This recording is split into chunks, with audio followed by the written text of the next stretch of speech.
জাতিসংঘ অধিবেশনে যোগ দিতে নিউ ইয়র্কে পৌঁছে ব্যস্ত প্রধান উপদেষ্টা। ফেব্রুয়ারিতে ভোটের জন্য পুরোপুরি প্রস্তুত বাংলাদেশ। মার্কিন দূতের সঙ্গে বৈঠকে ডক্টর ইউনূস। এবার ফিলিস্তিনকে স্বাধীন রাষ্ট্র হিসেবে স্বীকৃতি দিল ফ্রান্স। গাজা যুদ্ধ বন্ধের আহ্বান ম্যাখর। উপত্যকায় ইসরায়েলি বর্বরতা অব্যাহত। একদিনে নিহত অন্তত ৩৭। ইসরায়েল সিরিয়ার শান্তি আলোচনায় অগ্রগতি। নিরাপত্তা চুক্তির প্রায় ৯৯% সম্পন্ন। লেবাননে হিজবুল্লাহকে দুর্বল করায় তৈরি হয়েছে সুযোগ, দাবি নেতানিয়াহুর। রাশিয়ার বিলাসবহুল রিসোর্টে ইউক্রেনের ড্রোন হামলা। নিহত অন্তত ৩, আহত ১৬। রুশ বিমান ধ্বংসের দাবি। আকাশসীমা লঙ্ঘন নিয়ে উত্তেজনা।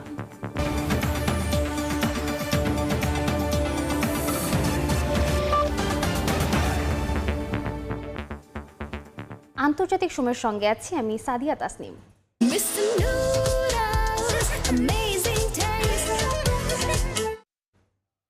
জাতিসংঘ সাধারণ অধিবেশনে যোগ দিতে নিউ ইয়র্কে প্রধান উপদেষ্টা ডক্টর মোহাম্মদ ইউনূস।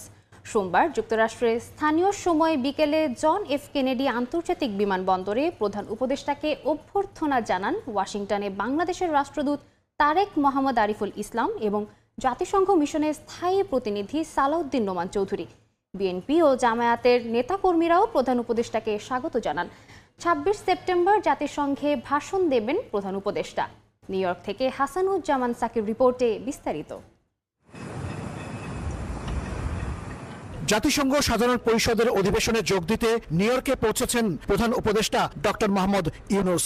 সোমবার যুক্তরাষ্ট্রের স্থানীয় সময় বিকেলে জন এফ কেনেডি আন্তর্জাতিক বিমানবন্দরে প্রধান উপদেষ্টাকে স্বাগত জানান ওয়াশিংটনে বাংলাদেশের রাষ্ট্রদূত তারেক মোহাম্মদ আরিফুল ইসলাম এবং জাতিসংঘ মিশনের স্থায়ী প্রতিনিধি সালাউদ্দিন নোমান চৌধুরী। বিএনপি ও জামায়াতের নেতাকর্মীরাও তাকে স্বাগত জানান। এই অন্তর্বর্তীকালীন সরকার হয়েছে, সেই সরকারটা আমাদের সরকার। অতএব এই অন্তর্বর্তীকালীন সরকারকে রক্ষা করা, সার্থক করা আমাদের দায়িত্ব। যুক্তরাষ্ট্রের মাটি থেকে যুক্তরাষ্ট্রের যুবদলের পক্ষ থেকে তাদেরকে অভিনন্দন জানানোর জন্য আমরা এখানে এসেছি। আগামী দিনের যে একটা পরিবর্তনের বাংলাদেশ, তারেক রহমানের নেতৃত্বে এই কাঙ্ক্ষিত লক্ষ্যে আমরা এখানে সমবেত হয়েছি। কেউ যদি কনসুলেটের মতো আইন ভেঙে যদি কোনো অন্যায় কাজ করে, আমরা যারা প্রবাসীরা আছি আমরা সেটা প্রতিরোধ করব। তাদেরকে সব ধরনের সহযোগিতা দেওয়ার জন্য আমরা অতন্দ্র প্রহরীর মতো জেগে আছি। এয়ারপোর্টে ওনাদের যারা ভক্ত সমর্থক তারা আছেন, তাহের সাহেবকে যারা পছন্দ করেন, দলমত নির্বিশেষে তারা অভ্যর্থনা জানানোর জন্য গিয়েছেন, কোনো ব্যানার প্ল্যাকার্ড ছাড়াই। এর আগে বাংলাদেশ সময় রোববার রাতে নিউ ইয়র্কের উদ্দেশ্যে রওনা হন প্রধান উপদেষ্টা ডক্টর ইউনূস। তার সঙ্গে আছেন অন্তর্বর্তী সরকারের ৬ উপদেষ্টা সহ বিএনপি, জামায়াত ও এনসিপির নেতারা। প্রধান উপদেষ্টার সফরের অগ্রবর্তী দলের নেতৃত্ব দিচ্ছেন পররাষ্ট্র উপদেষ্টা তৌহিদ হোসেন। দুদিন আগেই তিনি নিউ ইয়র্কে এসে পৌঁছান। রোববার জাতিসংঘে বাংলাদেশের স্থায়ী মিশনে সময় সংবাদকে পররাষ্ট্র উপদেষ্টা বলেন, অন্তর্বর্তী সরকার তার বিভিন্ন কার্যক্রম ও পদক্ষেপ বিশ্ব দরবারে তুলে ধরবে। হাই লেভেল সেগমেন্ট যে ৩-৪ দিনে, ওখানে ২৬ তারিখে উনি তার বক্তব্য রাখবেন। সেটার আপনারা তখন জানতে পারবেন যে এক্স্যাক্টলি কি। এটাতে তো ন্যাচারালি তার সরকারের যেই এজেন্ডা সেটা সম্বন্ধে উনি বলবেন, আন্তর্জাতিক বিষয়ের উপরে উনি বলবেন, এগুলি তো থাকবেই। পররাষ্ট্র উপদেষ্টা জানান ২৬ সেপ্টেম্বর জাতিসংঘে বাংলায় ভাষণ দেবেন ডক্টর ইউনূস। পরদিন অভিবাসীদের সমাবেশে বক্তব্য রাখবেন। অধিবেশনের সাইডলাইনে জাতিসংঘ মহাসচিব অ্যান্টনিও গুতেরেস, পাকিস্তানের প্রধানমন্ত্রী শাহবাজ শরীফ সহ কয়েকটি দেশের রাষ্ট্র ও সরকার প্রধানের সাথেও বৈঠক করবেন সরকার প্রধান। দেখা হবে মার্কিন প্রেসিডেন্ট ডোনাল্ড ট্রাম্পের সঙ্গেও। এমনিতে যুক্তরাষ্ট্রের প্রেসিডেন্টের সাথে তো একটা ওই যে ডিনার, যেটাতে উনি তো অ্যাটেন্ড করবেনই। এছাড়া কিন্তু যুক্তরাষ্ট্রের প্রেসিডেন্টের সাথে কখনোই দ্বিপাক্ষিক হয় না। এই একটা রিসেপশন উনি দেন যেখানে সবাই হাজির থাকে, সেখানেই তার সাথে দেখা হবে, হয়তো একটু সৌজন্য বিনিময় হবে, সেটা হতে পারে। এবছর জাতিসংঘের ৮০তম বার্ষিকী। এ উপলক্ষে উচ্চ পর্যায়ের বৈঠকে যোগ দিচ্ছেন বিভিন্ন দেশের রাষ্ট্র ও সরকার প্রধান। এবারের সাধারণ পরিষদের অধিবেশনের প্রতিপাদ্য batter together 80 years and more for piece, development and human rights. জাতিসংঘের সাধারণ পরিষদের অধিবেশনে যোগ দিচ্ছেন ১৪০টিরও বেশি দেশের রাষ্ট্র ও সরকার প্রধানরা। এদের মধ্যে অনেকেই নিউ ইয়র্কে এসে পৌঁছেছেন। আর এ উপলক্ষে আইন শৃঙ্খলা রক্ষাকারী বাহিনী নিউ ইয়র্কের ম্যানহাটান জুড়ে কয়েক স্তরের নিরাপত্তা ব্যবস্থা নিয়েছে। হাসানুজ্জামান সাকি, সময় সংবাদ, জাতিসংঘ সদর দপ্তর, নিউ ইয়র্ক, যুক্তরাষ্ট্র। এবার আনুষ্ঠানিকভাবে ফিলিস্তিনকে রাষ্ট্র হিসেবে স্বীকৃতি দিল ফ্রান্স। জাতিসংঘে ফিলিস্তিনকে স্বীকৃতি দেওয়ার কথা জানিয়ে গাজা যুদ্ধ বন্ধের আহ্বান জানান ফরাসি প্রেসিডেন্ট ইমানুয়েল ম্যাক্রোঁ। যুক্তরাজ্য, কানাডা, অস্ট্রেলিয়া ও পর্তুগালের পর এবার ফিলিস্তিনকে রাষ্ট্র হিসেবে স্বীকৃতি দিল ফ্রান্স। স্থানীয় সময় সোমবার সৌদি আরবের সঙ্গে যৌথ উদ্যোগে দ্বিরাষ্ট্রভিত্তিক সমাধানে জাতিসংঘের সাধারণ পরিষদে ফিলিস্তিনকে স্বীকৃতি দেওয়ার কথা জানান দেশটির প্রেসিডেন্ট ইমানুয়েল ম্যাক্রোঁ। তিনি আরো বলেন, আন্ডোরা, মাল্টা, লুক্সেমবার্গ, বেলজিয়াম, মোনাকো ও সান মারিনো সহ আরো বেশ কয়েকটি দেশ ফিলিস্তিনকে স্বীকৃতি দিচ্ছে। এছাড়া স্পেন, আয়ারল্যান্ড, নরওয়ে ও সুইডেন একই পথ অনুসরণ করতে যাচ্ছে বলেও জানান ফ্রান্সের প্রেসিডেন্ট। ফিলিস্তিনের স্বীকৃতি নিয়ে জাতিসংঘ মহাসচিব আন্তোনিও গুতেরেস বলেন, রাষ্ট্রীয় স্বীকৃতি ফিলিস্তিনের জন্য কোনো পুরস্কার নয়, বরং অধিকার। একই সঙ্গে দ্বিরাষ্ট্র ছাড়া মধ্যপ্রাচ্যে শান্তি সম্ভব নয়, বরং চরমপন্থা ছড়িয়ে পড়তে পারে বলে শঙ্কা প্রকাশ করেন। সৌদি যুবরাজ মোহাম্মদ বিন সালমানের পক্ষ থেকে ধন্যবাদ জানিয়ে পররাষ্ট্রমন্ত্রী ফয়সাল বিন ফারহান একে ঐতিহাসিক পদক্ষেপ হিসেবে আখ্যা দেন। এখন নতুন বাস্তবতা তৈরি করে শান্তি, সমৃদ্ধি ও স্থিতিশীলতা আনার আহ্বান জানান। এর আগে জাতিসংঘে ইসরায়েলি দূত ড্যানি ড্যানন সম্মেলন বর্জনের ঘোষণা দেন। বলেন, এই অনুষ্ঠানকে কোনো সহায়ক উদ্যোগ মনে করে না তেল আবিব। এটিকে সন্ত্রাসকে উস্কে দেওয়ার চেষ্টার অংশ বলেও আখ্যা দেন তিনি। এমনকি ফ্রান্সের ওপরও ক্ষোভ প্রকাশ করেন ড্যানি। একই সঙ্গে সম্মেলন বর্জন করেছে যুক্তরাষ্ট্র। নাদিম মারজান, সময় সংবাদ। গাজায় ইসরায়েলের হামলা অব্যাহত আছে। শরণার্থী শিবির, খান ইউনিস সহ উপত্যকাটির বিভিন্ন স্থানে চালানো হামলায় নিহত হয়েছেন অন্তত ৩৭ জন। হামলায় বিপর্যস্ত হয়ে পড়েছে গাজা সিটিও। এর মধ্যেই হামাসের কাছে থাকা এক ইসরায়েলি জিম্মির ভিডিও প্রকাশ করেছে সশস্ত্র শাখা কাসেম ব্রিগেড। ফ্রান্স সহ পশ্চিমা বিশ্বের কাছে রাষ্ট্র হিসেবে স্বীকৃতি পেলেও ফিলিস্তিনের গাজা উপত্যকায় থামছে না ইসরায়েলি হামলা। গাজা সিটির পশ্চিমাঞ্চলের ৭টি শরণার্থী শিবিরে ইসরায়েলি সেনারা চালিয়েছে তীব্র গোলাবর্ষণ। চারপাশের এলাকায় বোমাবর্ষণের কারণে আল রান্তিসি শিশু হাসপাতাল ও সেন্ট জন আই হাসপাতাল বন্ধ হয়ে গেছে। রামাল্লা অঞ্চলে ইসরায়েলি সেনারা নিরাপত্তা বাড়িয়ে বন্ধ করে দিয়েছে নিলিন, শুকবা ও দেইর আম্মারের প্রবেশদ্বার। এদিকে গাজামুখী সহায়তাবাহী ফ্লোটিলাকে হুঁশিয়ারি দিয়েছে ইসরায়েলি পররাষ্ট্র মন্ত্রণালয়। জানায়, গাজার নৌ অবরোধ ভাঙতে দেয়া হবে না। তাই সহায়তাবাহী স্টেকফাস্টনেস ফ্লোটিলাকে আশকেলন বন্দরে ভিড়ে সরঞ্জাম খালাস করার আহ্বান জানিয়েছে তেল আবিব।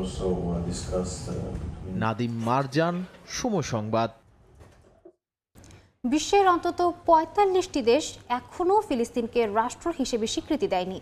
এর মধ্যে রয়েছে যুক্তরাষ্ট্র, জার্মানি, ইতালি, জাপান, দক্ষিণ কোরিয়া, সিঙ্গাপুরের মতো প্রভাবশালী দেশ। তবে জাতিসংঘের ৩/৪ সদস্য দেশ মনে করে ফিলিস্তিন রাষ্ট্র হওয়ার সব শর্ত পূরণ করেছে। গাজায় চলমান যুদ্ধ, মানবিক বিপর্যয় এবং ইসরায়েলি আগ্রাসনের প্রেক্ষাপটে বিশ্বের বহু দেশ ফিলিস্তিনের পক্ষে অবস্থান নিয়েছে। রাষ্ট্র হিসেবে ফিলিস্তিনকে স্বীকৃতি দেয়া দেশের সংখ্যা দিন দিন বাড়ছে। তবে পাশাপাশি বেশ কিছু প্রভাবশালী দেশ এখনও দ্বিধায় রয়েছে। ফিলিস্তিন রাষ্ট্র স্বীকৃতির বিষয়ে সবচেয়ে বড় বাধা যুক্তরাষ্ট্র। ওয়াশিংটন শুধু পশ্চিম তীরে ফিলিস্তিনি কর্তৃপক্ষকে স্বীকৃতি দিয়েছে, কিন্তু পূর্ণ রাষ্ট্রের স্বীকৃতি দেয়নি। মার্কিন প্রেসিডেন্ট ডোনাল্ড ট্রাম্প প্রকাশ্যে এই ধারণার বিরোধিতা করেছেন। ফিলিস্তিনকে স্বীকৃতি দেয়া নিয়ে ইউরোপে তীব্র বিভাজন দেখা যাচ্ছে। Germany, Italy, Austria, Denmark, Finland সহ বহু প্রভাবশালী পশ্চিমা দেশ ফিলিস্তিনকে রাষ্ট্র হিসেবে স্বীকৃতি দেয়নি। তালিকায় রয়েছে চেক প্রজাতন্ত্র ও হাঙ্গেরিও। তবে ইউরোপের প্রায় অর্ধেক দেশ সরাসরি ফিলিস্তিনকে রাষ্ট্র হিসেবে স্বীকৃতি দিয়েছে। এশিয়ার অধিকাংশ দেশ ফিলিস্তিনের পক্ষে থাকলেও জাপান, দক্ষিণ কোরিয়া, সিঙ্গাপুর ও মিয়ানমার এখনও স্বীকৃতি দেয়নি। আফ্রিকায় ক্যামারুন, লাতিন আমেরিকায় পানামা এবং ওশেনিয়ার নিউজিল্যান্ড সহ অনেক দেশ একই অবস্থানে রয়েছে। এতে মধ্যপ্রাচ্যে যুদ্ধ দীর্ঘায়িত হওয়ার সঙ্গে সঙ্গে আন্তর্জাতিক অঙ্গনে ফিলিস্তিন রাষ্ট্র স্বীকৃতি নিয়ে বিভক্তির রেখা আরও স্পষ্ট হয়েছে। পশ্চিমা দেশগুলোর ফিলিস্তিনকে রাষ্ট্র হিসেবে স্বীকৃতি দেয়া নিয়ে তুমুল সমালোচনা চলছে। বিশ্লেষকরা বলছেন, এই স্বীকৃতি যুক্তরাষ্ট্রের ঘনিষ্ঠ মিত্রদের প্রচলিত ধারা ভেঙে দিয়েছে। আন্তর্জাতিকভাবে আরও বিচ্ছিন্ন হয়ে পড়বে ইসরায়েল। তবে কেউ কেউ বলছেন, শুধু স্বীকৃতি যথেষ্ট নয়, কার্যকরী পদক্ষেপ না নিলে ফিলিস্তিনের দুর্দশা কোনোভাবেই কমবে না। যুক্তরাজ্য, পর্তুগাল সহ ইউরোপের বিভিন্ন দেশের ফিলিস্তিনকে রাষ্ট্র হিসেবে স্বীকৃতির খবর নজর কেড়েছে সারা বিশ্বের। হয়েছে সংবাদের প্রধান শিরোনাম। তবে এই স্বীকৃতি নিয়ে রয়েছে নানা সংশয়। আল জাজিরার এক প্রতিবেদনে নানা মতামত ও বিশ্লেষণ তুলে ধরেন বিশ্লেষকেরা। সংবাদ মাধ্যমটির তথ্য মতে গাজায় ইসরায়েলি আগ্রাসন, অবমাননা, হত্যাকাণ্ড ও লাখ লাখ ফিলিস্তিনিকে ঘরছাড়া করার বিরুদ্ধে এটি একটি ক্ষুদ্র ও প্রতীকী পদক্ষেপ মাত্র। তবে এর বাইরেও পদক্ষেপটির গুরুত্বপূর্ণ কিছু দিক রয়েছে বলে ওই প্রতিবেদনে উল্লেখ করা হয়। ফিলিস্তিনকে স্বীকৃতি দেওয়ার আগে ইসরায়েলের প্রধানমন্ত্রী বিনিয়ামিন নেতানিয়াহু ঘোষণা দেন ফিলিস্তিন নামে কোনো রাষ্ট্র গঠিত হবে না। 15 সেপ্টেম্বর সমর্থকদের সঙ্গে এক অনুষ্ঠানে এই মন্তব্য করেন তিনি। এর এক সপ্তাহের মধ্যেই ইউরোপের বিভিন্ন দেশ ফিলিস্তিনকে রাষ্ট্র হিসেবে স্বীকৃতি দেওয়ার সিদ্ধান্ত নেয়। গাজায় হামলা ও পশ্চিম তীরে সহিংসতার মধ্যে এসেছে এই পদক্ষেপ। তবে বিশেষজ্ঞরা বলছেন এটি কোনো বাস্তব পরিবর্তন আনবে না। ফিলিস্তিনিরা এখনও ইসরায়েলের আগ্রাসনের মুখে। ফিলিস্তিনকে পশ্চিমা দেশগুলো স্বীকৃতি দেওয়ার পরও হামলার পরিমাণ একটুও কমেনি। ফিলিস্তিনের রাজনৈতিক বিশ্লেষকরা বলেন স্বীকৃতি গুরুত্বপূর্ণ, কারণ এটি যুক্তরাষ্ট্রের ঘনিষ্ঠ মিত্রদের প্রচলিত ধারা ভেঙেছে, ইসরায়েলকে আন্তর্জাতিকভাবে আরও বিচ্ছিন্ন করেছে। বেশিরভাগ বিশ্লেষক ও মানবাধিকার সংগঠন মনে করছেন শুধু স্বীকৃতিই যথেষ্ট নয়। কার্যকরী পদক্ষেপ যেমন নিষেধাজ্ঞা, অস্ত্র অবরোধ, নো ফ্লাই জোন ছাড়া ফিলিস্তিনের দুর্দশা কমানো সম্ভব নয়। পশ্চিমা নেতাদের অনেকে এই পদক্ষেপকে সামাজিক ও রাজনৈতিক চাপের মুখে মুখ রক্ষা হিসেবে নিয়েছেন। যুক্তরাজ্যের প্রধানমন্ত্রী স্টারমার বলেছেন এটা দ্বিরাষ্ট্র সমাধানের ধারণাকে এগিয়ে নেওয়ার উদ্দেশ্যেই করা হয়েছে। অস্ট্রেলিয়ার প্রধানমন্ত্রী অ্যান্থনি আলবানিজ জানান ভবিষ্যতে দূতাবাস খোলা ও কূটনৈতিক সম্পর্ক উন্নয়নের মতো পদক্ষেপ ফিলিস্তিনি সরকারের অগ্রগতির সঙ্গে যুক্ত। যুক্তরাজ্যের স্বীকৃতিও ঐতিহাসিক ও প্রতীকী গুরুত্ব বহন করে বলে মনে করেন বিশেষজ্ঞরা। ইয়াসমিন অনন্যা, সময় সংবাদ। স্বাধীন ফিলিস্তিন রাষ্ট্রের দাবিতে স্লোগান আর আগ্রাসন বিরোধী প্ল্যাকার্ড হাতে ইতালির রাজধানী রোম সহ বিভিন্ন শহরে নেমে আসে হাজারো মানুষ। সোমবার এই দাবিতে বন্ধ থাকে স্কুল, কলেজ, স্থবির হয়ে পড়ে গণপরিবহন। বিক্ষোভকারীরা চরম ডানপন্থী জর্জিয়া মেলোনি সরকারের নীরবতার তীব্র সমালোচনা করেন। ইতালি থেকে হাসান মাহমুদের তথ্যচিত্রের রিপোর্ট। স্বাধীন ফিলিস্তিন আর মুক্ত গাজা স্লোগানে মুখরিত রোমের প্রাণকেন্দ্র। সোমবার স্থানীয় সময় সকাল 11টায় আন্তর্জাতিক ট্রেন স্টেশন টার্মিনি চত্বরে জড়ো হয় হাজার হাজার মানুষ। ভিড়ে ছিলেন সাধারণ কর্মজীবী থেকে শুরু করে ইতালির রোমের ঐতিহাসিক লা সাপিয়েন্সা বিশ্ববিদ্যালয়ের শিক্ষার্থীরাও। ফিলিস্তিনের যুদ্ধে সাধারণ নাগরিকদের হত্যা করা হচ্ছে, তা অসহনীয়। আমরা এখানে প্রতিবাদ জানাতে এসেছি। এই বিষয়ে ইতালির নীরবতা মানা যায় না। আমরা সত্যিই শোকাহত। আশা করি এই ধরনের বিক্ষোভ যুদ্ধ পরিস্থিতির পরিবর্তন আনবে। ইতালির অবস্থানে আমরা হতাশ, তবে চাই সরকার যুদ্ধের বিরুদ্ধে অবস্থান নিক। শ্রমিক ইউনিয়নগুলো বিক্ষোভে অনুপস্থিত থাকলেও বিপুল পরিমাণে সাধারণ মানুষ রাস্তায় নামে। শুধু রোম নয়, বলোনিয়া সহ বেশ কয়েকটি শহরে একযোগে বিক্ষোভ হয়। গাজার পক্ষে সরকারকে অবস্থান নিতে চাপ দিতে এই প্রথম দেশ জুড়ে পালিত হলো সাধারণ ধর্মঘট। আমরা সাপিয়েন্সা বিশ্ববিদ্যালয় থেকে এসেছি, যুদ্ধ মেনে নিচ্ছি না, তাই আজকের সাধারণ ধর্মঘটে অংশ নিয়েছি। বিশ্বাস করি এই চাপের ফল মিলবে। আমরা টার্মিনি স্টেশনে এসেছি ইসরায়েল বিরোধী বিক্ষোভে যোগ দিতে এবং আজকের সাধারণ ধর্মঘটকে সফল করতে। যুদ্ধ বন্ধ চাই, শান্তি চাই। সমাবেশ শেষে মিছিল বের হয় রোমের রাস্তায়। ঢাক ঢোলের তালে নাচতে নাচতে বিক্ষোভকারীরা হাঁটেন 4 ঘন্টা। ধর্মঘটের কারণে লিভর্নো সহ প্রধান প্রধান বন্দরও কার্যত অচল হয়ে পড়ে। অবশেষে রোমের পোর্তা মাজ্জোরে গিয়ে মিছিলের সমাপ্তি ঘটে। সময় সংবাদ, ইতালি। ইসরায়েল সিরিয়ার শান্তি আলোচনায় বড় ধরনের অগ্রগতি। দুই দেশের মধ্যকার নিরাপত্তা চুক্তি প্রায় 99% সম্পন্ন হয়েছে বলে জানিয়েছেন এক মার্কিন কর্মকর্তা। লেবাননে হিজবুল্লাহকে দুর্বল করার কারণে ও উত্তর সীমান্তের সাফল্যেই এই আলোচনার সুযোগ তৈরি হয়েছে বলে দাবি করেছেন ইসরায়েলের প্রধানমন্ত্রী বিনিয়ামিন নেতানিয়াহু। এদিকে নিউ ইয়র্কে জাতিসংঘ সাধারণ পরিষদের ফাঁকে নেতানিয়াহু ও সারার উপস্থিতিতে চুক্তির ঘোষণা আসতে পারে বলে ধারণা করা হচ্ছে। একদিকে ইউরোপের বিভিন্ন দেশ ইসরায়েলের আগ্রাসনের বিরুদ্ধে অবস্থান নিয়ে ফিলিস্তিনকে রাষ্ট্র হিসেবে স্বীকৃতি দিচ্ছে, অন্যদিকে মধ্যপ্রাচ্যের দেশ হয়েও সিরিয়া গাজায় গণহত্যা চালানো ইসরায়েলের সঙ্গে দ্বিপাক্ষিক সম্পর্ক জোরদার করছে। ইসরায়েলের প্রধানমন্ত্রী বিনিয়ামিন নেতানিয়াহু জানিয়েছেন দামেস্কের সঙ্গে প্রাথমিক আলোচনা ইতিবাচক পর্যায়ে গেছে। লেবাননে ইসরায়েলের হামলায় হিজবুল্লাহকে দুর্বল করা এবং উত্তর সীমান্তে সাফল্যের কারণেই দুই পক্ষের মধ্যে এই আলোচনার সুযোগ তৈরি হয়েছে বলে দাবি করে রোববার এক ভিডিও বার্তায় নেতানিয়াহু জানান, জাবাল অঞ্চলে বসবাসরত দ্রুজ মিত্রদের নিরাপত্তা নিশ্চিত করা তেল আবিবের অগ্রাধিকার।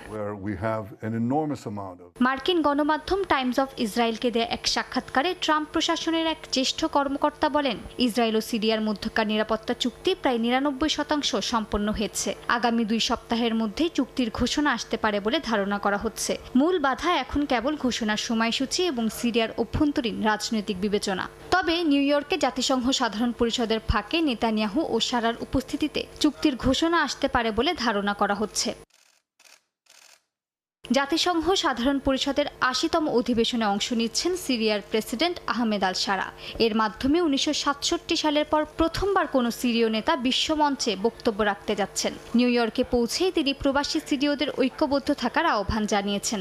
আর এই সফরের মধ্য দিয়ে প্রেসিডেন্ট আল সারা বিশ্ব নেতাদের সঙ্গে বৈঠক করছেন, যার মধ্যে নরওয়ের প্রধানমন্ত্রীর সঙ্গেও বৈঠকের সম্ভাবনা রয়েছে। মালিহা সুহরওয়ার্দী, সময় সংবাদ। যুক্তরাষ্ট্রে যাওয়ার স্বপ্ন ভেঙে যাচ্ছে শত শত ভারতীয় শিক্ষার্থীর। ট্রাম্পের H-1B ভিসা নীতি বদল মরার ওপর খাড়ার ঘা হয়ে উঠেছে তাদের জন্য। $1 লাখ নতুন ফি শুধু শিক্ষার্থী নয়, ছোট ব্যবসা থেকে প্রযুক্তি খাত চাপ বাড়াচ্ছে সবার ক্ষেত্রে। সম্প্রতি বিদেশ থেকে যাওয়া অভিবাসীদের জন্য H-1B ভিসার বাৎসরিক ফি 1 লাফে 1500 থেকে বাড়িয়ে $1 লাখ করেন মার্কিন প্রেসিডেন্ট ডোনাল্ড ট্রাম্প। এতে বেশ উদ্বিগ্ন হয়ে পড়েছে দেশটিতে এই ভিসায় থাকাদের পাশাপাশি যেতে ইচ্ছুকরাও। ভারতের নয়াদিল্লির দিল্লি স্কুল অব ইকোনমিক্সের শিক্ষার্থীরা জানায়, ঋণ নিয়েও যুক্তরাষ্ট্রে পড়াশোনা বা কাজ করার স্বপ্ন এখন তাদের থেকে দূরে সরে যাচ্ছে। দুঃস্বপ্নে পরিণত হয়েছে আমেরিকান ড্রিম। অর্থনীতিবিদ ও বিশ্লেষকরা বলছেন, শুধু ভারত নয়, যুক্তরাষ্ট্রের অর্থনীতিতেও এর বিরূপ প্রভাব পড়বে। $1 লাখ এই ফি ছোট কোম্পানি, স্টার্টআপ ও অলাভজনক প্রতিষ্ঠানগুলো বহন করতে পারবে না। এতে মার্কিন প্রতিযোগিতা ক্ষমতা কমার আশঙ্কা রয়েছে। মার্কিন অভিবাসন আইনজীবীরা এই সিদ্ধান্তকে নিষ্ঠুর ও অবিবেচক বলে আখ্যা দিয়েছেন। তাদের দাবি, ট্রাম্প প্রশাসনের এই ঘোষণার কারণে হাসপাতাল, বিশ্ববিদ্যালয়, গবেষণা কেন্দ্র থেকে শুরু করে প্রযুক্তি কোম্পানিগুলো দক্ষ কর্মী হারাবে, আর সেই প্রতিভা চলে যাবে প্রতিদ্বন্দ্বী দেশগুলোতে। গত বছর শুধু ভারতীয়রা 71% H-1B ভিসা পেয়েছিল, কিন্তু নতুন নিয়মে কোম্পানিগুলো দ্রুতই বিদেশি দক্ষ কর্মীদের বিকল্প ভাবতে বাধ্য হচ্ছেন। আর এতে ভারতে গ্লোবাল ক্যাপাবিলিটি সেন্টারের মতো নতুন কর্মসংস্থানের সুযোগ বাড়ছে। নাদিম মারজান, সময় সংবাদ। ভারতের বেঙ্গালুরু থেকে বারাণসী যাওয়ার পথে মাঝ আকাশে এয়ার ইন্ডিয়া এক্সপ্রেসের একটি ফ্লাইটের ককপিটের দরজা খোলার চেষ্টা করেন এক যাত্রী। ভারতীয় গণমাধ্যম জানায়, সোমবার সকালে IX-1086 ফ্লাইটটি আকাশে উঠলে ওই যাত্রী ককপিটের দিকে এগিয়ে যান এবং দরজা খোলার চেষ্টা করেন। নিরাপত্তা কোড না থাকায় তিনি ব্যর্থ হন। পরে ক্রু সদস্যরা দ্রুত তাকে আসনে ফিরিয়ে দেন। এ ঘটনায় কেউ ক্ষতিগ্রস্ত না হলেও যাত্রীদের মধ্যে আতঙ্ক ছড়িয়ে পড়ে। বারাণসী অবতরণের পর ওই যাত্রীকে সেন্ট্রাল ইন্ডাস্ট্রিয়াল সিকিউরিটি ফোর্স বা CISF সদস্যদের হাতে তুলে দেওয়া হয়।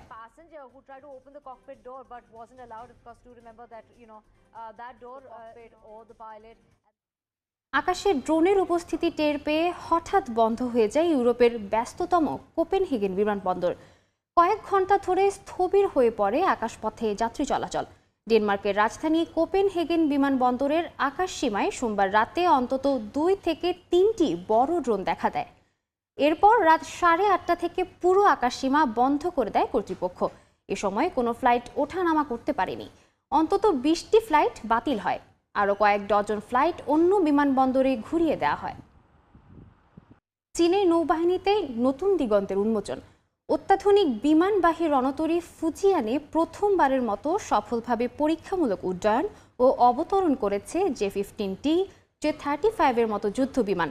বিশ্লেষকরা বলছেন, এর মধ্য দিয়ে চীন নিজেদের সামরিক শক্তি আরও একবার জানান দিল। সাম্প্রতিক সময়ে চীনের সামরিক সক্ষমতার দ্রুত বিকাশ চোখে পড়ার মতো, বিশেষ করে বিমানবাহী রণতরী ফুজিয়ানের সফল পরীক্ষাগুলো যেন সেই অগ্রযাত্রারই একটি নতুন অধ্যায়। অভ্যন্তরীণভাবে তৈরি এই রণতরীতে ইলেকট্রোম্যাগনেটিক ক্যাটাপুল্ট ব্যবহার করে একাধিক বিমানের উড্ডয়ন ও অবতরণ করানো হয়েছে। এই সফলতার মধ্য দিয়ে চীন শুধু নিজেদের প্রযুক্তির শক্তি প্রমাণ করেনি, বরং সামরিক ইতিহাসে এই নতুন মাইলফলক স্থাপন করল। পরীক্ষাগুলোর প্রধান উদ্দেশ্য ছিল ফুজিয়ানের ইলেকট্রোম্যাগনেটিক ক্যাটাপুল্ট ও ল্যান্ডিং সিস্টেমের সাথে বিভিন্ন ধরনের বিমানের সামঞ্জস্যতা যাচাই করা। J-15T, J-35 এবং কংসিং 600 এই 3টি ভিন্ন ধরনের বিমানকে সফলভাবে পরীক্ষা করা হয়েছে। এটি প্রমাণ করে যে ফুজিয়ান এখন পূর্ণাঙ্গ কার্যকর সক্ষমতা অর্জনের পথে। এটি চীনের নৌবাহিনীর জন্য একটি বিশাল অগ্রগতি হিসেবে বিবেচনা করা হচ্ছে, যা তাদের কৌশলগত সক্ষমতাকে বহুগুণে বাড়িয়ে তুলবে। এই সাফল্যের পেছনে রয়েছে চীনের বহু বছরের নিরলস গবেষণা ও উন্নয়ন। নিজেদের সামরিক সক্ষমতাকে শুধু এক জায়গায় সীমাবদ্ধ না রেখে চীন এখন বহুমুখী প্রযুক্তির ওপর গুরুত্ব দিচ্ছে। গত বছর মে মাস থেকে ফুজিয়ান সাগর একাধিক পরীক্ষা চালিয়েছে, যা তার সামগ্রিক কার্যকারিতা এবং স্থিতিশীলতা নিশ্চিত করতে সাহায্য করেছে। এসব পরীক্ষা প্রমাণ করে যে চীনের নৌবাহিনী কেবল আকারেই নয়, প্রযুক্তির দিক থেকেও বিশ্বমানের হওয়ার লক্ষ্য নিয়ে এগিয়ে যাচ্ছে। এই ধরনের অগ্রগতি চীনের সামরিক শক্তিকে আরও শক্তিশালী করে তুলছে, যা ভবিষ্যতে আন্তর্জাতিক ভূরাজনৈতিক সমীকরণে নতুন প্রভাব ফেলবে বলে মনে করছেন নিরাপত্তা বিশ্লেষকরা। অর্চিতা শেহজিন, সময় সংবাদ। জাপানে বাড়ছে বয়স্কদের সংখ্যা, পাল্লা দিয়ে কমছে শিশু জন্মহার। এতে অর্থনীতি ও সমাজ ব্যবস্থা ঠিক রাখা চ্যালেঞ্জ হয়ে দাঁড়িয়েছে দেশটির সরকারের জন্য। সংকট মোকাবিলায় অবসর গ্রহণের বয়স বাড়ানোর পাশাপাশি শ্রমশক্তির ঘাটতি পূরণে নেওয়া হয়েছে নানা উদ্যোগ। তবে বিশেষজ্ঞরা বলছেন, পরিস্থিতি নিয়ন্ত্রণে দীর্ঘমেয়াদী পরিবার বান্ধব নীতি এবং কর্মক্ষেত্রে নারীদের অংশগ্রহণ বাড়াতে আরও মনোযোগ দিতে হবে। জাপান থেকে শাকিল মাহমুদের রিপোর্টে বিস্তারিত। জাপানের মোট জনসংখ্যা এখন প্রায় 12 কোটি। এর মধ্যে 65 বছর বা তার বেশি বয়সীদের সংখ্যায় প্রায় 3,70,00,000, অর্থাৎ প্রতি 3 জনের মধ্যে একজনই বয়স্ক। আরও উদ্বেগের বিষয় হলো 75 বছর বা তার বেশি বয়সীদের সংখ্যা দ্রুত বাড়ছে দেশটিতে। জাপানে জন্মহারও অতীতের যে কোনো সময়ের চেয়ে নিচে নেমে গেছে। গড়ে একজন নারী এখন মাত্র 1.2 শিশুর জন্ম দিচ্ছেন, যা জনসংখ্যা স্থিতিশীল রাখতে প্রয়োজনীয় 2.1-এর চেয়ে অনেক কম। এ কারণে জাপানের তরুণদের সংখ্যাও দ্রুত কমে যাচ্ছে। কর্মক্ষম জনগোষ্ঠী কমে যাওয়ায় শিল্প খাতে উৎপাদন ব্যাহত হচ্ছে। এতে ভবিষ্যতে দেশটির জনগণের পেনশন ও স্বাস্থ্যসেবার খরচ মেটানো সরকারের জন্য আরও কঠিন হয়ে উঠবে বলে মনে করছেন বিশ্লেষকরা।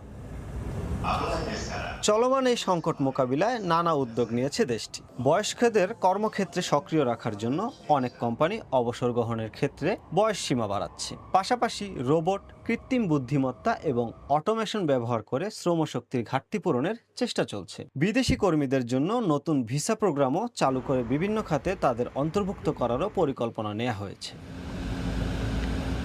তবে বিশেষজ্ঞরা বলছেন, জন্মহার বাড়াতে জাপানকে দীর্ঘমেয়াদী পরিবার বান্ধব নীতি, শিশু লালন পালন সহায়তা এবং কর্মক্ষেত্রে নারীদের অংশগ্রহণ বৃদ্ধির দিকে আরও মনোযোগ দিতে হবে। নয়তো আগামী কয়েক দশকে দেশের অর্থনীতি, শিক্ষা ব্যবস্থা এবং সামাজিক নিরাপত্তা আরও সংকটের মুখে পড়বে আশঙ্কা তাদের।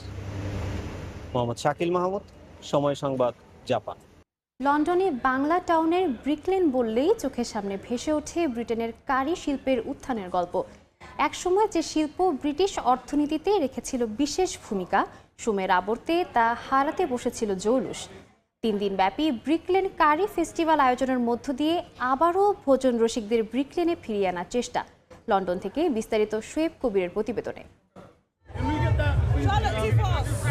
শত শত মানুষের পদচারণায় মুখর হয়ে উঠে ব্রিটেনের কারি ক্যাপিটাল খেতাব পাওয়া ব্রিকলেন। টাওয়ার হ্যামলেটস কাউন্সিলের উদ্যোগে এবং বাংলা টাউন বিজনেস অ্যাসোসিয়েশনের সহযোগিতায় সফলভাবে সম্পন্ন হয় 3 দিনব্যাপী কারি ফেস্টিভ্যাল। সাংস্কৃতিক পরিবেশনা, বাহারি আয়োজন আর রঙিন শোভাযাত্রায় উৎসব মুখর হয়ে ওঠে পরিবেশ। 19শে সেপ্টেম্বর শুরু হওয়া এই উৎসবের মূল দিন ছিল রোববার। কারি ফেস্টিভ্যালের উদ্বোধন করেন টাওয়ার হ্যামলেটসের নির্বাহী মেয়র লুৎফুর রহমান। অনুষ্ঠানে আগত অতিথিরা কারি শিল্পকে আরো সমৃদ্ধ করার প্রত্যয়ে নানা দিক নির্দেশনা তুলে ধরেন। আমি কারি ব্যবসা বা ইন্ডাস্ট্রিকে সমর্থন দিয়ে আরো এগিয়ে নিতে চাই। পেশায় রয়েছে হাজার হাজার মানুষ, যুক্তরাজ্য জুড়ে রয়েছে হাজার হাজার দোকান, যা দেশটির অর্থনীতিতেও ভূমিকা রাখছে। আমি এই ফেস্টিভ্যালে এভাবেই সহযোগিতা অব্যাহত রাখার চেষ্টা করব। 9 বছর পরে কারি ফেস্টিভ্যাল আবার ব্রিকলেনে ফিরে এসছে, তো এটা জানতে পেরে খুব ভালো লাগছে। আমি খুবই আনন্দিত এটা যাতে বারবার আবর্তিত হতে থাকে এবং আজন্ম চলতে থাকে, কারণ এই কারি ইন্ডাস্ট্রির পিছনে আমাদের মাইগ্রেন্ট কমিউনিটি, বিশেষ করে আমাদের যে সিলেটি কমিউনিটি আছে, তাদের বিশাল অবদান আছে। 9 বছর পর কারি ফেস্টিভ্যাল আয়োজন হওয়ায় খুবই ভালো লাগছে। সামনে এই আয়োজন আরো বড় পরিসরে করার চেষ্টা থাকবে। বাংলাদেশি খাবারের স্বাদ নিতে ব্রিকলেনে আসা ভোজন রসিকরাও তুলে ধরেন তাদের অনুভূতির কথা। আমরা সবাই এখানকার খাবার ভীষণ পছন্দ করি। এখানে যারা খাবার পরিবেশন করছেন তাদের ব্যবহারও অনেক ভালো। আমি এখানে আসতে ভালোবাসি। এখানকার বাঙালি খাবারের স্বাদ দুর্দান্ত। ব্রিকলেনের এই উৎসব মুখর পরিবেশ আমার খুব ভালো লাগে বলেই আমি এখানে এসেছি। সবশেষ 2016 সালে অনুষ্ঠিত হয়েছিল কারি ফেস্টিভ্যাল। এটি শুধুমাত্র একটি উৎসবই নয়, বরং এটি প্রমাণ করেছে বাংলা টাউন এখনো বহন করছে কারি শিল্পের ঐতিহ্য, স্বাদ আর বৈচিত্র্যের প্রাণবন্ত ছাপ। বাংলাদেশিদের শ্রমে গড়া কারি শিল্প এখন নানামুখী সংকটে। লোকবল কম, আর্থিক খরচ সবকিছু মিলিয়ে রেস্টুরেন্ট বন্ধ হওয়ার পথে। নানা আয়োজন, নানা উদ্যোগ এখন সেই ঐতিহ্যকে আবার পুনরায় ফিরিয়ে আনার জন্য কাজ করছে কাউন্সিল সহ বাংলাদেশি নানা সংগঠন। শোয়েব কবির, সময় সংবাদ, ব্রিকলেন, লন্ডন। শরৎ ঋতুতে হলুদ হয়ে যায় চীনের বেইজিং শহর। ডাল থেকে খসে পড়া জিঙ্কো ও ম্যাপল গাছের পাতা দেখে মনে হয় প্রজাপতির দল নৃত্য করছে। বেইজিংয়ের বাসিন্দারা এই ঋতুতে বিভিন্ন পার্ক ও ঐতিহাসিক স্থানে ভ্রমণে যেতে পছন্দ করেন। জিয়াংশান পর্বত এবং ন্যাশনাল বোটানিক্যাল গার্ডেন সহ শহরের পর্যটন কেন্দ্রগুলোতে দর্শনার্থীদের প্রচুর ভিড় দেখা যায়। চীনের বেইজিং শহরের জিঙ্কো গাছের হলুদ পাতা দেখে মনে হতে পারে বসন্তকাল, কিন্তু সেখানে এখন শরৎকাল।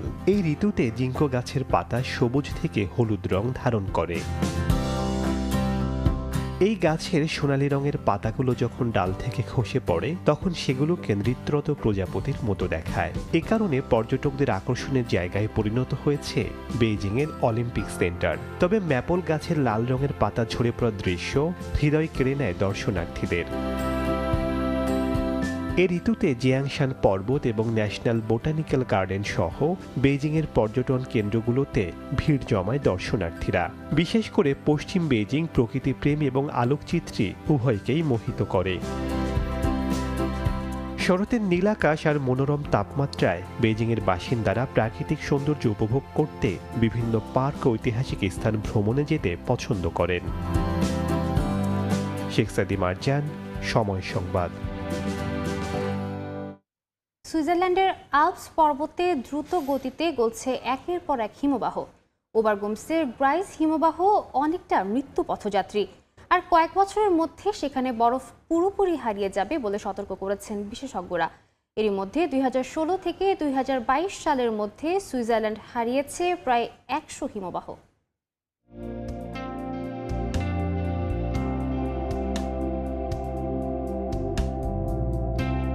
সুইজারল্যান্ডের গ্রাইস হিমবাহে এক বছরে বরফ কমেছে 6 মিটার। গত এপ্রিলের ভারী তুষারপাত সাময়িক স্বস্তি দিলেও গ্রীষ্মের তীব্র উষ্ণতা আবারও শঙ্কা তৈরি করেছে। গ্লেসিয়ার মনিটরিং সুইজারল্যান্ডের পরিচালক ম্যাথিয়াস হুস জানান, পরপর শুষ্ক বছর আর অস্বাভাবিক উষ্ণতা এই ক্ষয়ের মূল কারণ। 5 বছরের মধ্যে সেখানে আর বরফ দেখা যাবে না বলে শঙ্কা প্রকাশ করেছেন তিনি। এটি এক মৃত্যু পথযাত্রী হিমবাহ। এখানে এমন কোনো জায়গায় নেই যেখানে এখনো কিছুটা তুষার জমা হয়। আমরা যেখানে দাঁড়িয়ে আছি এখান থেকে হয়তো 5 বছরের মধ্যেই বরফ পুরোপুরি হারিয়ে যাবে। আর যদি আমরা উপরের দিকে প্রায় 3000 মিটার উচ্চতার মালভূমির দিকে তাকাই, সেখানে এটি টিকবে কিছুটা বেশি সময়, সম্ভবত 40 বা 50 বছর। কিন্তু যেভাবেই হোক এই হিমবাহ শেষ পর্যন্ত হারিয়েই যাবে। 2016 থেকে 2022 সালের মধ্যে সুইজারল্যান্ড হারিয়েছে প্রায় 100 হিমবাহ। চলতি বছর মে মাসে দক্ষিণ ভ্যালাইসের ব্লাটেন গ্রামে ধসে পড়ে একটি হিমবাহ। 10 মিলিয়ন ঘনমিটার বরফ, পাথর আর কাদায় চাপা পড়ে গ্রামটির 90% ঘরবাড়ি। মুহূর্তেই ধ্বংস হয় শতবর্ষী গির্জা। বিশ্ব আবহাওয়া সংস্থা জানিয়েছে টানা তৃতীয় বছরের মতো বিশ্বের প্রতিটি হিমবাহ অঞ্চলই বরফ হারাচ্ছে। ইউরোপ, স্ক্যান্ডিনেভিয়া, ককেশাস থেকে শুরু করে দক্ষিণ এশিয়া ও নিউজিল্যান্ড বেশ কিছু অঞ্চলে দ্রুত বরফ গলছে। সামনের দিনগুলোতে আরো ভয়াবহ পরিস্থিতি অপেক্ষা করছে বলে সতর্ক করেছেন বিশেষজ্ঞরা, কারণ গলে যাওয়ার মতো বরফও ফুরিয়ে আসছে। রাইসা জান্নাত, সময় সংবাদ। গাছ মানেই শুধু সবুজ ছায়া নয়, হতে পারে এক একটা জীবন্ত শিল্পকর্ম। বেলজিয়ামের উত্তরাঞ্চলের সলিটেয়ার ফার্মে গ্রীষ্মের শেষে গাছকে ছেটে সাজিয়ে তোলা হচ্ছে রূপকথার মতো ভঙ্গিমায়, যেন প্রকৃতি আঁকছে নিজের ক্যানভাস। 150 হেক্টরের এই খামারে আছে প্রায় 500 প্রজাতির বৃক্ষ। গাছের ডালপালা ছেটে শৈল্পিক ভঙ্গিমায় সাজিয়ে তৈরি হচ্ছে রূপকথার মতো দৃশ্যপট। বেলজিয়ামের সলিটেয়ার ফার্মের কোনো গাছ 1 দশক, আবার কোনো গাছ দাঁড়িয়ে আছে কয়েক প্রজন্ম ধরে। সলিটেয়ার ফার্ম মূলত এমন একটি খামার যেখানে প্রধান ফোকাস থাকে এক একটি গাছকে স্বতন্ত্রভাবে চাষ, পরিচর্যা এবং সাজিয়ে রাখা। প্রতিটি গাছকে যথাযথ জায়গা দেওয়া হয় যেন তার আকৃতি, বৃদ্ধি এবং সৌন্দর্য সর্বোচ্চভাবে ফুটে ওঠে। 150 হেক্টরের এই খামারে আছে প্রায় 500 প্রজাতির বৃক্ষ। এর মধ্যে পাইন, গিঙ্গো বিলোবা থেকে শুরু করে ম্যাগনোলিয়ার মতো গাছও আছে। গেল 10 বছরে শত শত গাছকে ছাঁটা হয়েছে অভিনব আকারে, যেন জীবন্ত ভাস্কর্য। গ্রাহকের ধরন ভিন্ন ভিন্ন। প্রায় মানুষ এখানে তাদের বাগান স্থপতি নিয়ে আসে এবং এই আকৃতিগুলো থেকে অনুপ্রেরণা পায়। কখনো কখনো তারা সম্পূর্ণ পরিকল্পনা পরিবর্তন করে এবং নিজেদের জন্য একটি স্বপ্নের দুনিয়া তৈরি করতে চায়। কখনো কখনো এই বাগানগুলো দর্শনার্থীদের জন্য খোলা থাকে। এক একটি গাছ যেন অনন্য শিল্পকর্ম, আর তাই স্থপতি, সিনেমা নির্মাতা থেকে শুরু করে বৃক্ষপ্রেমীদের কাছে রয়েছে আলাদা কদর। কোনো গাছের বাজার মূল্য ছাড়িয়েছে 10,000 ইউরোর বেশি।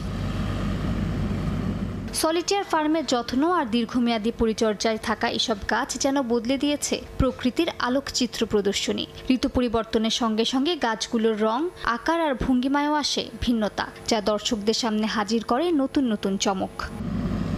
মালিহা সুহরওয়ার্দী, সময় সংবাদ। কসোভোর ফেরিজাজ শহরে আন্তর্জাতিক শিল্পের রঙে জীবন্ত করে তুলছে শহরের দেয়াল।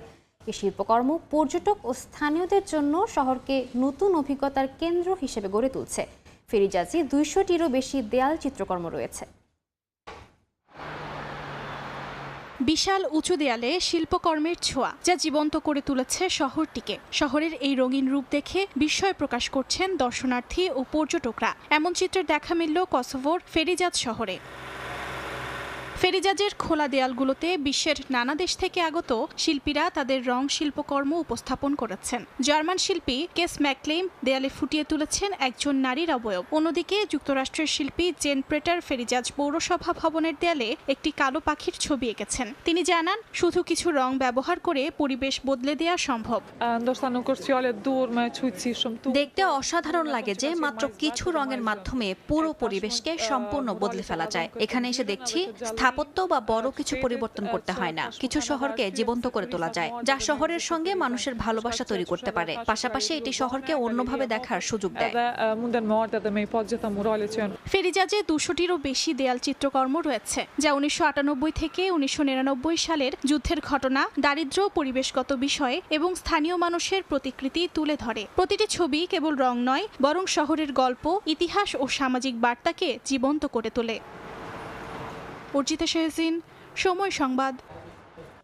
জার্মানির বার্লিনে 51তম আন্তর্জাতিক দূরপাল্লার ম্যারাথনে 42.2 কিলোমিটার পথ দৌড়ালেন প্রবাসী বাংলাদেশি শিবশঙ্কর পাল। রোববার রাজধানীতে অনুষ্ঠিত এই ম্যারাথনে 160টি দেশের 48,143 জন ক্রীড়াবিদ অংশগ্রহণ করেন। আর এই আসরে বাংলাদেশের পতাকা হাতে দূরপাল্লার দৌড়ে অংশ নেন এখন পর্যন্ত 137 আন্তর্জাতিক দূরপাল্লার ম্যারাথনে অংশ নেওয়া জার্মানিতে বসবাসরত বাংলাদেশি এই দৌড়বিদ। বার্লিনের BMWর এই আন্তর্জাতিক ম্যারাথনে রেকর্ড 8 বার অংশ নেন শিবশঙ্কর। 3.5 ঘন্টারও কম সময় নিয়ে ফিনিশিং লাইন শেষ করেন। ম্যারাথন শেষে জানান, বাংলাদেশের নাম এবং পতাকা তুলে ধরা সবসময় তার জন্য গর্বের। কম্বোডিয়ার কান্ডাল প্রদেশে উৎসব মুখর পরিবেশে অনুষ্ঠিত হয়েছে ফেস্টিভ্যাল অব দ্য ডেডের শেষ দিনের আয়োজন। মহিষ, ঘৌড়দৌড় আর পূজার্চনায় ভরে ওঠে কম্বোডিয়ার বিখ্যাত বৌদ্ধ মন্দির। 2 সপ্তাহব্যাপী এই উৎসব ঘিরে স্থানীয়দের ভক্তি আর আনন্দ উদযাপন ছিল চোখে পড়ার মতো। সাজানো গোছানো মহিষ আর ঘোড়া নিয়ে মাঠে নামেন প্রতিযোগীরা। বৃষ্টি ভেজা আবহাওয়াতেও প্রাণবন্ত হয়ে ওঠে মহিষ ঘোড়দৌড় প্রতিযোগিতা। দর্শকের উল্লাস আর উৎসাহে প্রতিযোগীরা প্রাণপণ ছুটিয়ে নিয়ে যান তাদের বাহন। প্রতিযোগিতা শুরু হলে ভেড়া আর ঘোড়া দ্রুত রাস্তা পার হতে থাকে। কৃষকদের জন্য এই প্রতিযোগিতা আনন্দ আর বিনোদনের বড় উপলক্ষ।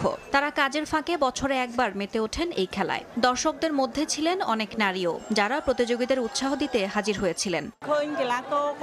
মহিষ আর ঘোড়দৌড় খুব ভালো লেগেছে। এবছর কয়েকজন নারীও প্রতিযোগিতায় অংশ নিয়েছেন। তাদের উৎসাহ দিতেই আমরা এখানে এসেছি। প্রতিযোগিতার পাশাপাশি বৌদ্ধ মন্দিরে চলে ভক্তদের পূজা অর্চনা, কেননা এই প্রতিযোগিতার পেছনে রয়েছে অন্যরকম এক গল্প। কম্বোডিয়ানরা বিশ্বাস করেন এই সময় মৃত আত্মারা পৃথিবীতে ফিরে আসেন। তাদের পূর্বপুরুষদের উদ্দেশ্যে ভাত, পানি, কেক ও টাকা উৎসর্গ করেন, যেন তাদের আত্মা শান্তি পায় আর জীবিতদের জন্য আশীর্বাদ পাঠায়। এটি এক ধরনের পূর্বপুরুষদের স্মরণ ও শ্রদ্ধা জানানোর উৎসব।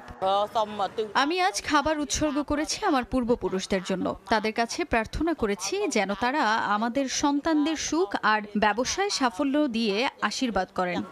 কম্বোডিয়ার বিখ্যাত বৌদ্ধ মন্দির বিহার সোর প্যাগোডা নিয়ে স্থানীয়দের বিশ্বাসও গভীর। অনেকে মনে করেন এই প্যাগোডায় প্রার্থনা করলে মনোবাসনা পূর্ণ হয়। তাই প্রতি বছর 2 সপ্তাহ ধরে চলে এই আয়োজন। নিজেদের পূর্বপুরুষদের স্মরণ করার পাশাপাশি আনন্দে মেতে ওঠেন শিশু থেকে শুরু করে সব বয়সী মানুষ।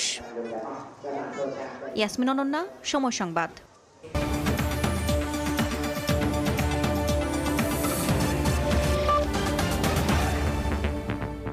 এই ছিল আন্তর্জাতিক সময়।